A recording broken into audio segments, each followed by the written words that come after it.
Parliamentary Legal Services told the Portfolio Committee on Land Reform and Rural Development that the chairperson of the Ingonyama Trust acted beyond the scope of his powers when he suspended board members. It says such powers are in fact with the minister. King MisuZulu is the chair of the board and the sole trustee of the Ingonyama Trust. The Portfolio Committee had requested an opinion on the legal foundations of the Ingonyama Trust, as well as the powers and functions of the minister and of the sole trustee, which is the king.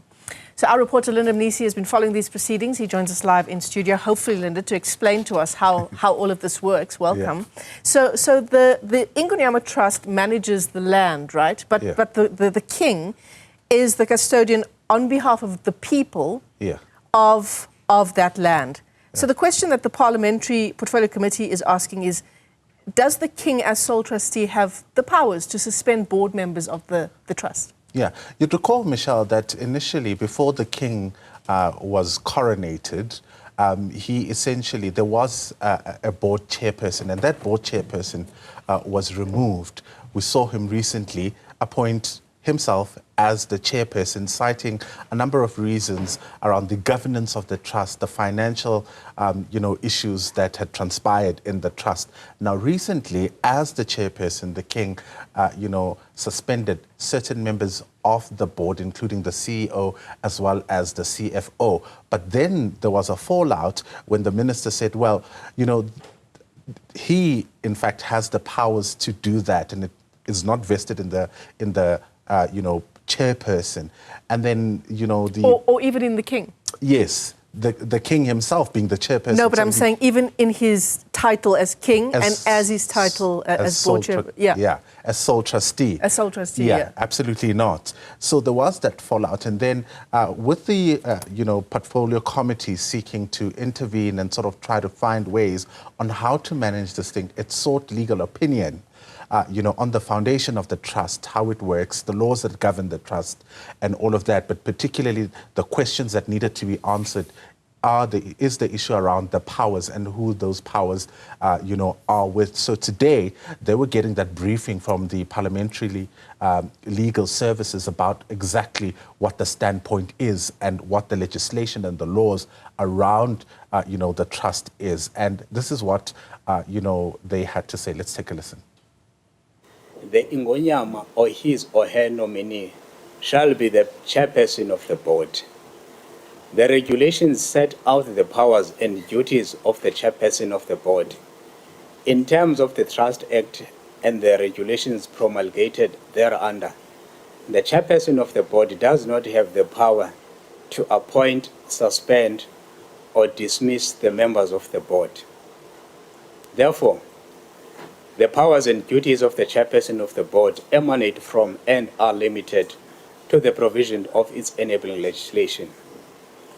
In other words, the chairperson does not have any powers other than those conferred by the Trust Act and the regulations. Only the minister is vested with the powers to appoint members of the board after consultation or in consultation with the relevant parties. Akin to that, only the minister is empowered in terms of the regulations to remove a member of the board. All right, so there we have the answer. The king, as chairperson of the trust, acted beyond the scope of his powers.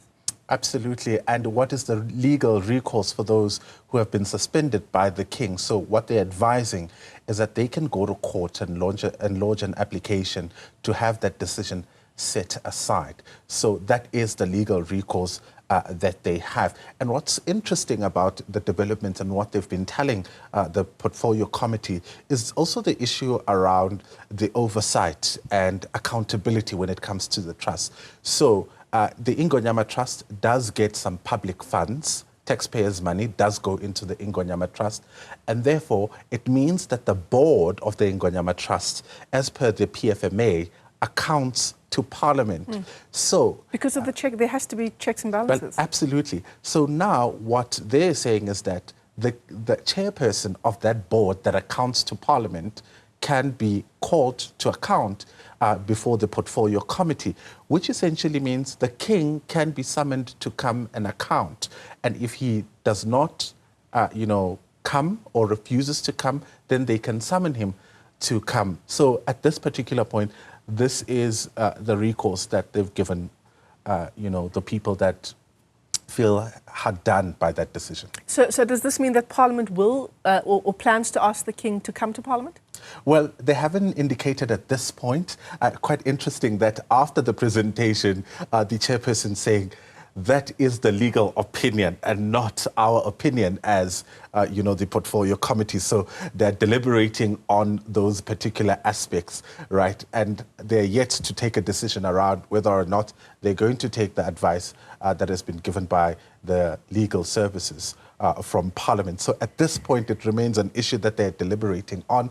But most importantly, trying to understand how the trust works, who the owner is, the issue around, how the trust is not of part of the personal assets of the king, but also the issue around the beneficiaries. Who are the beneficiaries then of the trust?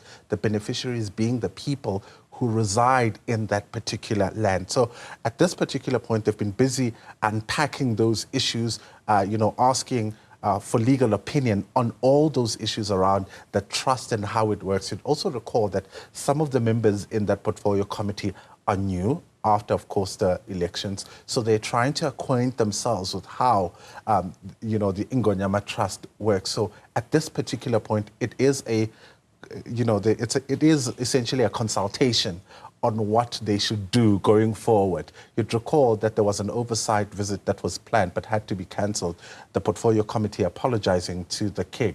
So we're not quite sure if after this particular process, then the portfolio committee will be doing that oversight visit. But at this point, it's still consultations. Very interesting indeed. And if Parliament's portfolio committee doesn't lean on the legal advice from Parliament's legal services, how then does it make that decision?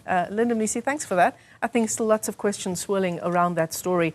But yeah, the Parliament Legal Service telling the portfolio committee that the chairperson of the Ingonyama Trust, who is also the custodian of the land under the trust, who is also King MisuZulu, did act beyond the scope of his powers in suspending board members.